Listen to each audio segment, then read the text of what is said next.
Stop messing around, stop fooling around, stop delaying, stop procrastinating. Get up, get out, get it done. Everything is possible, nothing is a problem, and anything can be overcome. I just get my ass up out of bed, I get my shit together, and I get out and I start the fight. And that will transform you from a mere mortal into a superhuman being. I've never, ever, ever met anybody who told me that they got rich watching their IRA or their 401k.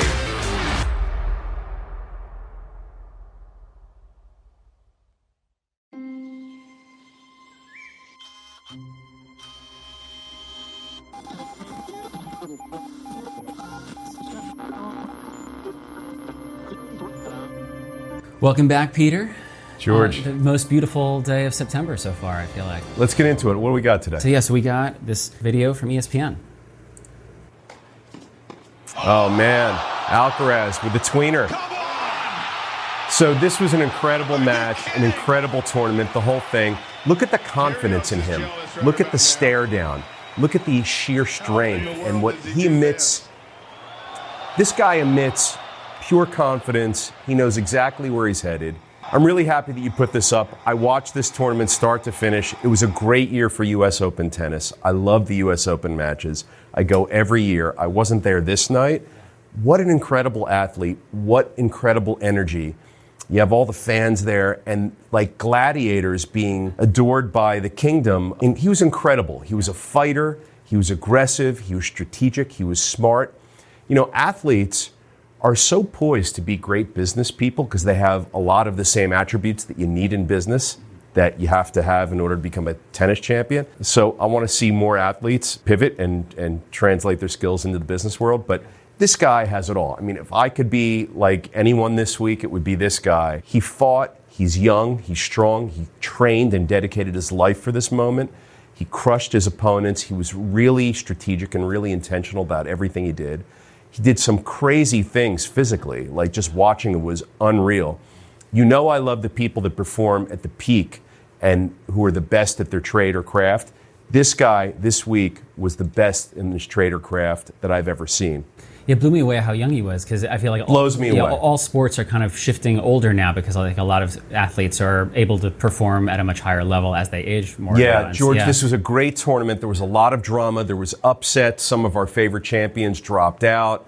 You know, you had Nadal and Djokovic get booted, but this younger crew, the newer, younger guys and girls coming up through the ranks, incredible stuff. I love tennis. I love that you put this up.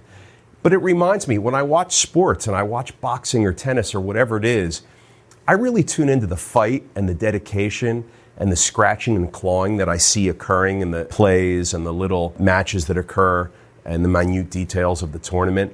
I really appreciate that stuff because in order to win and be a champion, you have to be a fighter. You have to be classy. You have to be elegant. You have to be smart. You have to be all of these things that I try to be in the course of my day-to-day business life. So I love it when I get to see athletes display all of these things and they win and they're poised and composed. It's awesome. So I'm a big fan of this guy. I'm a big fan of the U.S. Open tennis tournament that's been on for the past month or so. And George, I'm a big fan of you for putting this up, so thank you. Thanks, I appreciate it. Yeah, I just listened to a podcast with Kent Steff from he's the 90s Olympian volleyball team. And he is a representative of what you're talking about. Gold medalist, and then went on to go to Stanford and was a very successful businessman. And, I love that. And all that kind of thing. I'd love to know. So that's a great example. I'd love to know what other examples are out there. There's Shaquille, there's Magic Johnson. Those guys are very successful in business. Total champions in their sport. Who else is out there? Who else is a total champ in business who was once a champ in their sport? Yeah, we should come up with a list and then just that. do a rundown. As a business champion, I can't pivot into being a sports champion, right? Yeah. But these sports champions totally can. Yeah. I see it all the time. It's great. Cool. All right, well, we'll move on to the next one. We got a tweet from Student Rental Pro. Student Rental, is that a name? That's his handle or her handle. Okay, Student Rental Pro. Yeah, so Student Rental Pro says, pulling in the driveway to do a turnover on a house where tenants have stayed a whole year and never once asked for anything to be fixed feels a lot like the tension of a pregnancy test. Sheer joy or absolute panic once I walk inside, but either way, a moment you won't forget. Well, what's with the pent-up drama, dude? Like, just walk in and go inspect. Like, what's with all the ramping up with the questions and the tweets and the I don't know what I'm going to get? Just shut up and go in the house and see what you got. What are we talking about here? Like, you're going to have that result no matter what's behind the door, so just get behind the door. I don't know. This person sounds like a drama king or drama queen. Yeah, it also made me think of, you talked about having touch points throughout a tenant's time in their apartment. That, like, I feel like you would never actually go into an apartment not knowing what you're going to find. That's a great point, George. Where was this property owner and landlord throughout the past 12 months? I assume it's a 12-month lease. Where were they? Did they check in? Did they do any lawn maintenance? Did they do, it was a house, you're saying? So, like, where were they? Totally absentee. I don't get it. Not my style. George, you shouldn't be surprised when you go to a property and see what you see. Like, you should have eyes on your property all times. You should have eyes on the property morning, noon, and night, because different things happen at different times during the day. You should be in contact with your residents. You should know when they're on vacation for more than a week. You should know when they're not around. You should know when things work. Like, I don't know what the big surprise is. I manage a lot of properties. I know what's happening in every one. So this person needs a little bit of an update in how they manage their property, and maybe they need to be a little bit more hands-on and a little bit more active. It doesn't take a lot of time. Technology can help.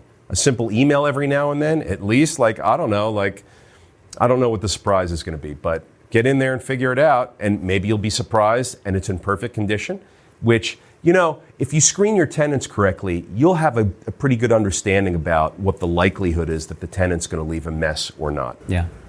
Just saying. If it's a mess when they get in there, maybe they didn't screen right, or maybe these people just were unpredictable and they screened perfectly, but they ripped the light fixtures out of the walls and the appliances are upside down. And, like, I don't know what this person's expecting, but just get in there and cut it out. You can avoid a lot of headaches by working farther upstream. So that makes sense. Yeah. All right. The hard truth from Peter Siegel, and we'll see you over the table. Thanks, George. Thank you. Peter, laptop landlords. Have you heard of this thing?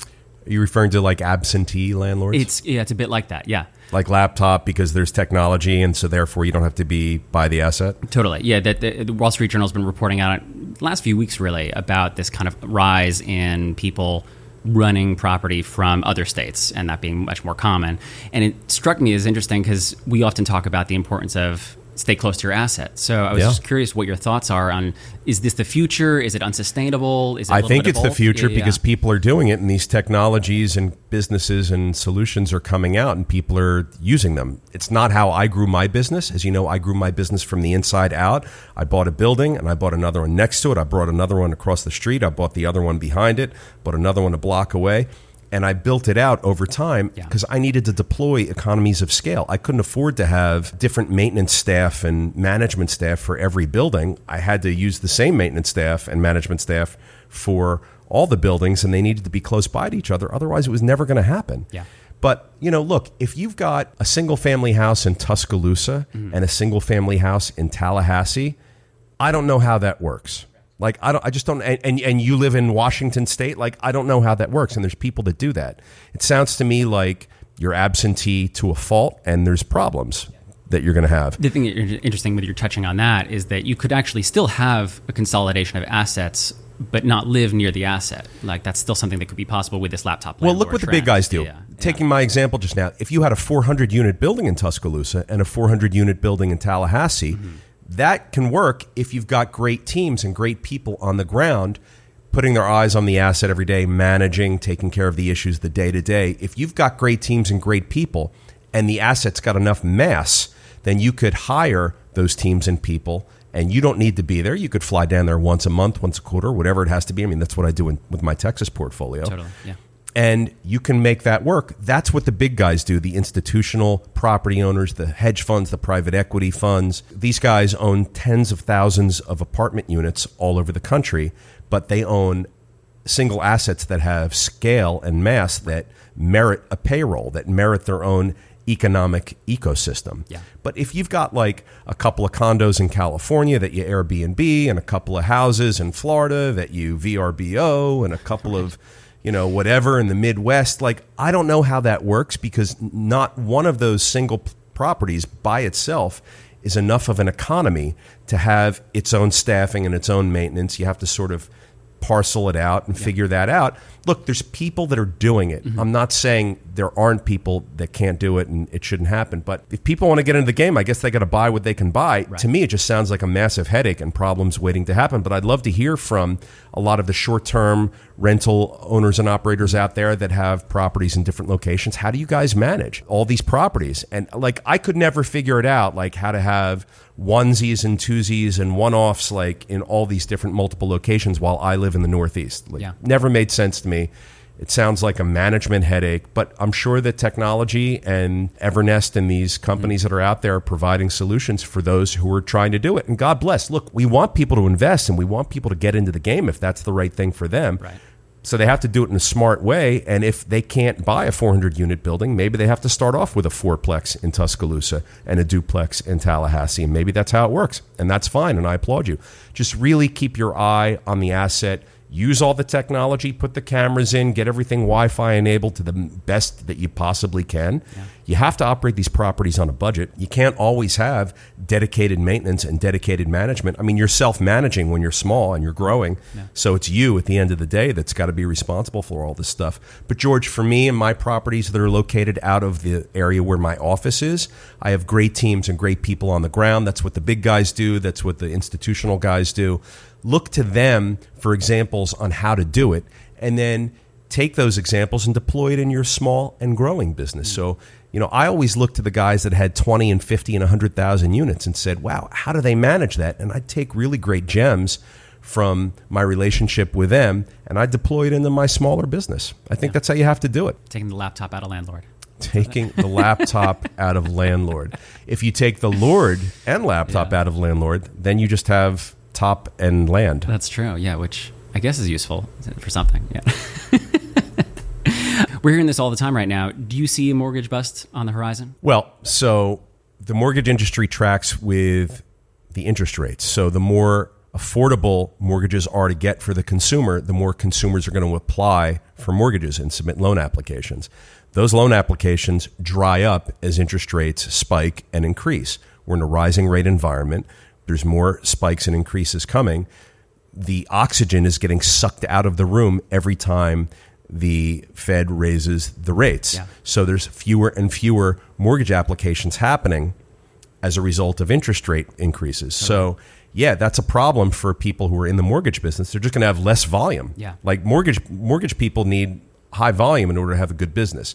So as the air gets sucked out of the room and the volume decreases, these mortgage professionals are going to have a tougher time maintaining the levels of business and their take-home pay and their income that they're used to over the past, 8 years or so. Yeah. So how does this affect multifamily? What steps do you take from a business standpoint to? Well, with multifamily, it's and all commercial property, not just multifamily, but in the commercial loan terms are typically 5, 7, and 10-year loan terms. Right. Yep. There's nothing longer than 10 years in a commercial loan. So as existing loans mature during this current period we're in right now, next year, probably the year after, when interest rates are going to be much higher than they've been, we have to replace the maturing debt with current debt at the then current pricing. Right. So we have to pay off the previous bank that we have with a new bank who's coming in willing to lend. Mm-hmm. We can only do that if we've got the economics and if the building underwrites and the building appraises. But the cost of borrowing goes up, so it sucks away our cash flow. And as the cash flow deteriorates, so does the marketplace for buying commercial properties, and cap rates begin to go up and prices begin to fall.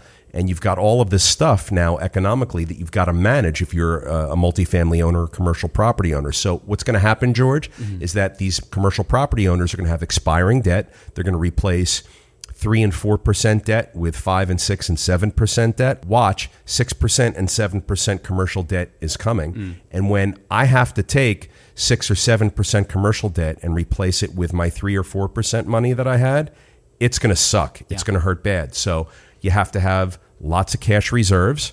You have to be in a position to handle it when it's coming. You know it's coming. Right. Build up cash reserves. Defer making capital expenditures that you don't need to make right now that aren't critical.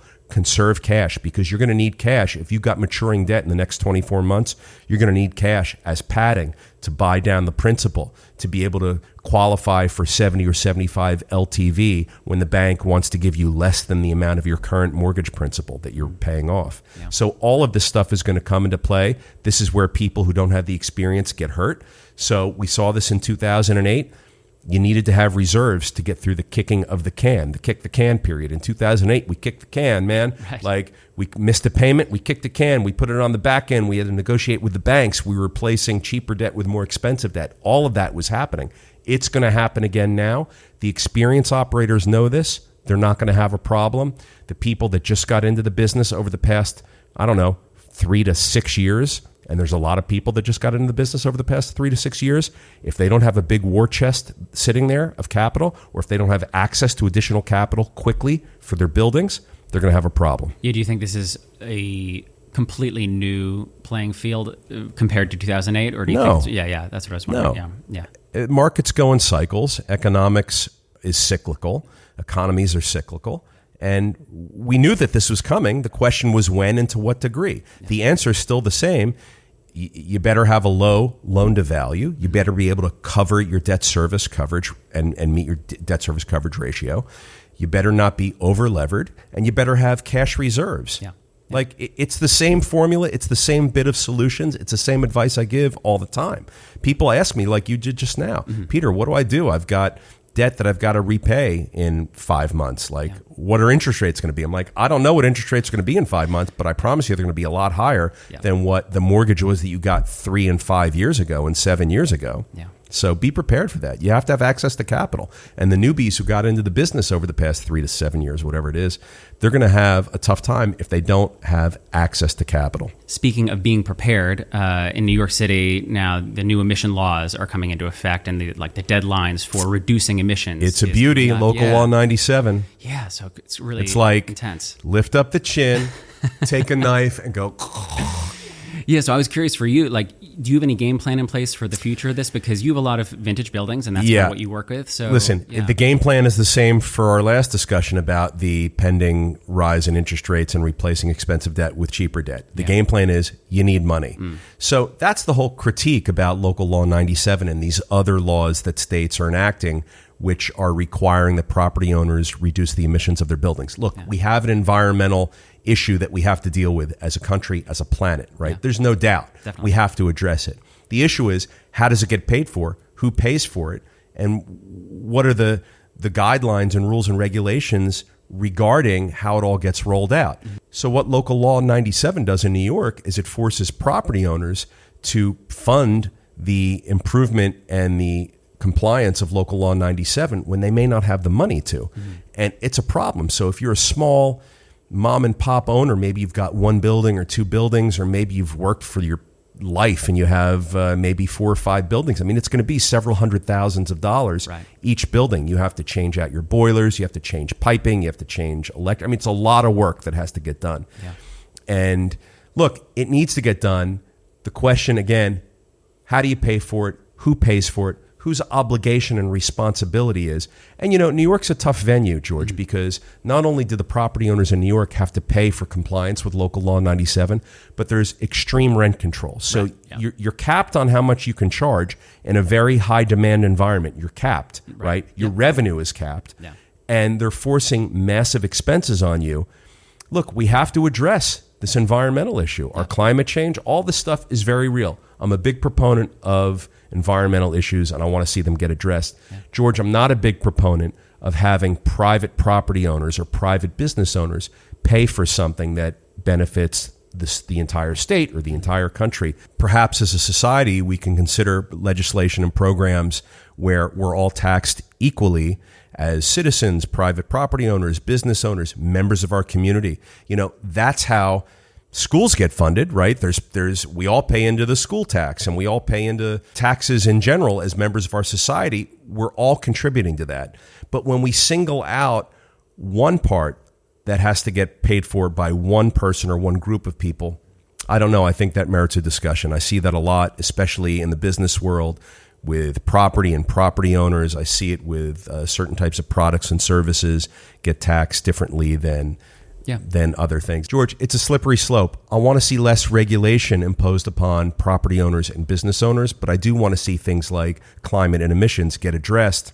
That's the balancing act. That's why we need really talented and bright minds in government to debate these things and come up with the best solution, not just to say, oh, what did that state or town over there do? Let's just do that, right? Every town is unique. Every town is locally different than any other town that's nearby or far away, right? That's what makes real estate special. Yeah. It's very local all the time. Yeah. I think the laws and the finances and the legislation that impacts property ownership and business ownership has to be localized as well. We can't just duplicate and repeat and rubber stamp things.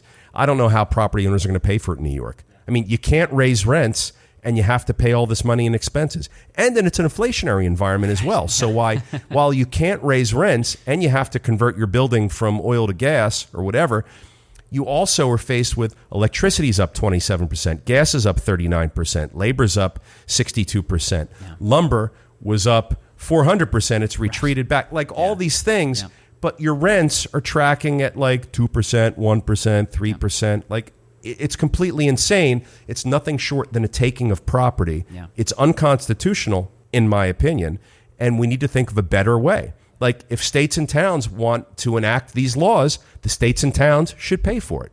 But what they do is they enact the laws and they want private citizens and private owners and private business owners to pay for it. I even saw that like a lot of the property owners don't know what the penalties will be moving forward. If they they're draconian. They're saying it could be hundreds and hundreds of thousands of dollars for non-compliance. So if you don't have the money and you're a small mom and pop owner and you have a building that falls under the umbrella of local law 97, you've got rent control preventing you from making money. You've got inflation sucking even more money out. And now you've got to pay whatever that you can't afford to convert your building. And if you don't comply, you've got hundreds of thousands. They'll lien your building. They'll take your building. People are going to lose their buildings. They're going to lose their livelihoods. They're going to lose their buildings, all because of regulations that restrict supply, that restrict revenue. I mean, it's crazy. It's crazy. So I don't get it, George. And I wish everybody in New York luck. Reports are coming out of Atlanta that a downtown boom is coming, and those reports in Atlanta saying that starting with multifamily, that's something in downtown Atlanta that's kind of booming right now. Is that always the case in your experience? That so you're asking me multifamily is the leading indicator of a boom? No, it's not. It's not my experience. My experience is that first the restaurants and the entertainment and the culture comes. Then the residents and the residential develops after that. Yeah. And then after that, even more commercial. But look, Atlanta, obviously very cultural, obviously already very established with entertainment and education and culture. Those are the drivers of communities, entertainment, education, and culture. That's why people choose to live where they live, to be close to their jobs, to have proximity to entertainment and have proximity to education. Maybe they're going to school or they want to be near a university or whatever the case may be. That's what drives communities and growth and development. And Atlanta has seen a lot of it, but if they're going to see more of it, multifamily is coming in second or third inning. I think the early innings were the development of the infrastructure relating to culture, entertainment, and infrastructure for restaurants and great theater. I mean, that's why New York is so popular and California is so popular to live in. These are areas that are very heavily invested in culture and arts and entertainment. That stuff comes first. And you said before that's one of the things that you look for when you're choosing a market. It is.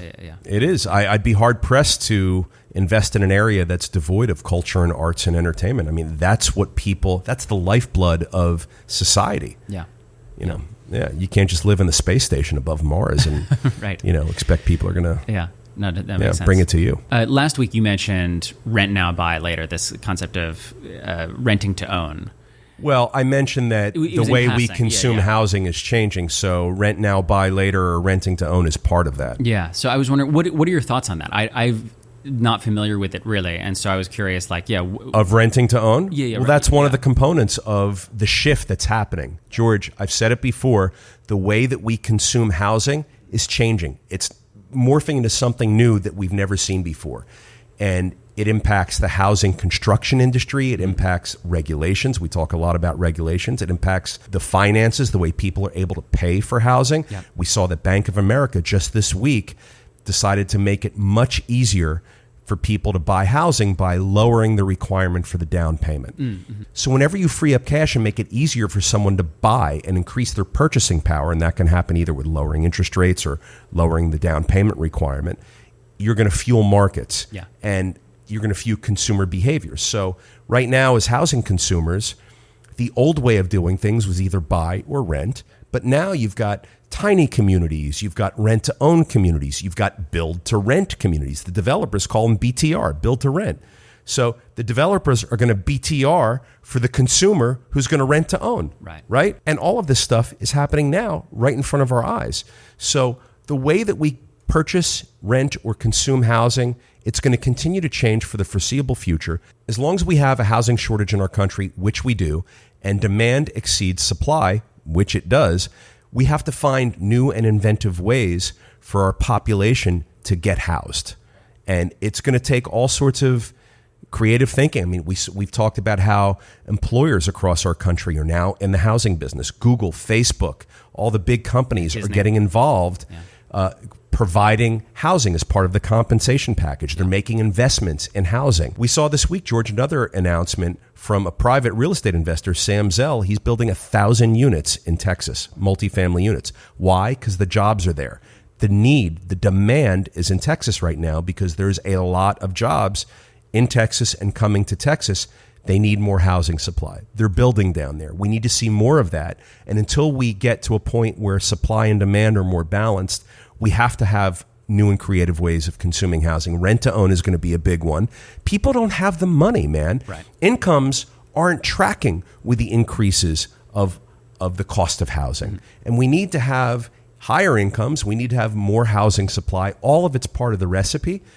But rent to own is going to be a big one. The housing technology sector is going to be a big one. We have to find ways to build housing cheaper and more economically. So we're talking about prefab, 3D printing, off-site construction of prefab panels that get assembled on-site. We need the local cities and towns to adapt and be able to inspect and give permits and sign off on all of that stuff. I mean, it's an all-hands-on-deck effort. Yeah. And the rent-to-own thing is going to be a big one. People just don't have the money for big down payments, and they don't have the incomes for sustained big, expensive rents and year-over-year increases in the large double digits for rent payments. Mm-hmm. So we have to figure out how to make housing more economical. It's going to have to be a public-private partnership. It's not just going to be legislation versus private sector. They got to work together, and we have to figure out ways to solve this problem.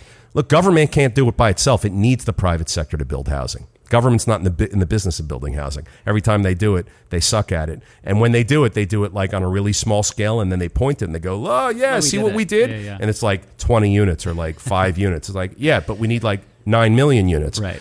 Yeah, I was wondering, does the changing behavior of consumers change your landscape in terms of investing and in terms of business? I think about it all the time. Yeah. I don't know what those changes are for me yet because I'm not buying right now because prices are too high. Totally. In multifamily, I'm pivoting into other areas. We've talked about that before, and people can listen to the previous episodes to hear about that. Yeah. But it's something that you have to be aware of. Mm-hmm.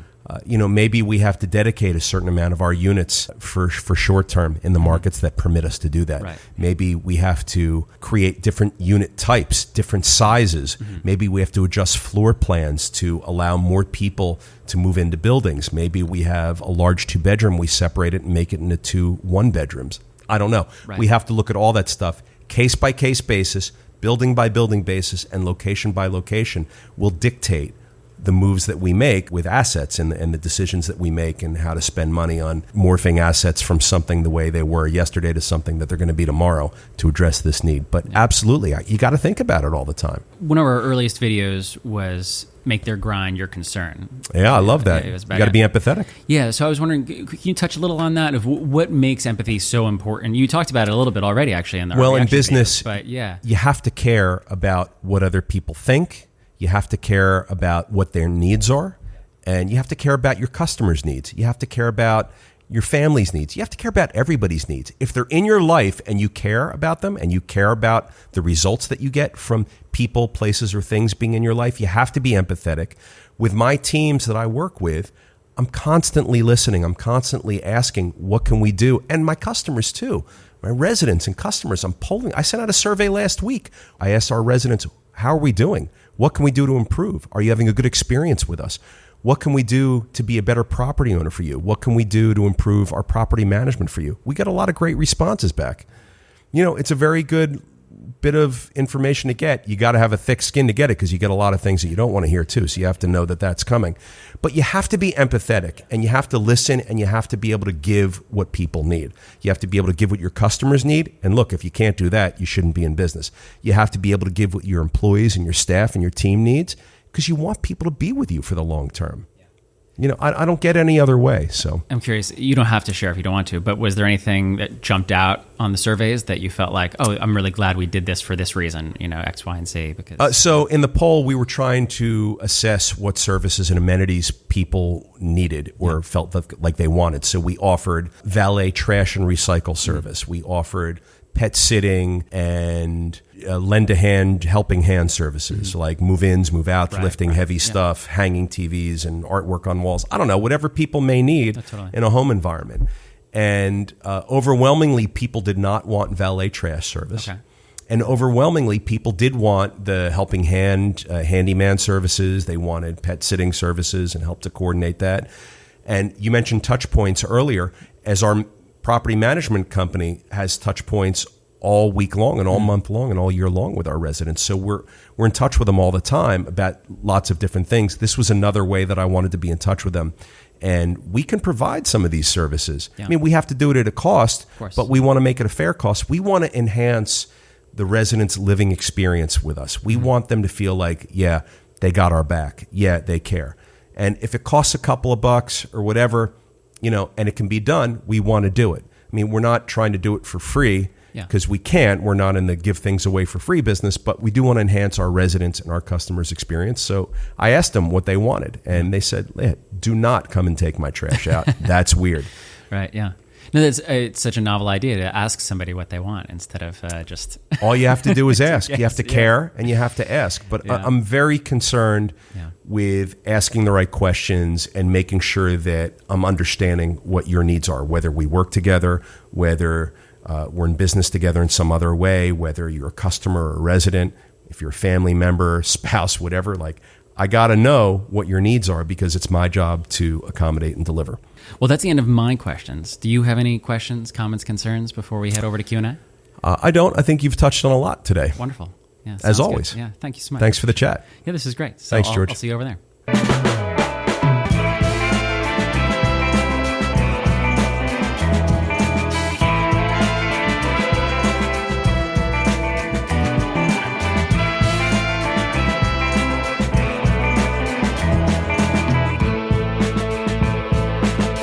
All right, Peter, so I got a question from Maggie Forsyth. Maggie. And she says... Have we heard from her before? We haven't heard from Maggie. I love all the new people that this is the first time. Yeah, so she says, what's something that your family has taught you about excelling in business, and what's something from business that has taught you about taking care of your family?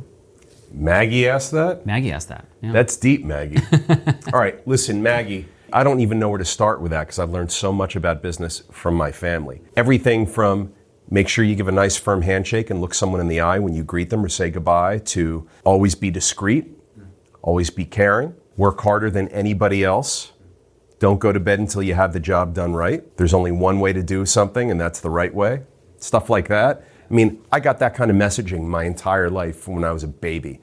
So it gets pounded into you after so long. So now, like, I don't go to bed until it's done right, and I don't stop a job until it's done right. I want perfection, but when I don't hit it and I fall a little bit short, it's still okay because I had such a high standard. And in business, Maggie, listen, we're around people at our jobs and our businesses for a third or more of our lives, right? If we work an 8-hour day, that's a third of our day. A lot of us work more than 8 hours.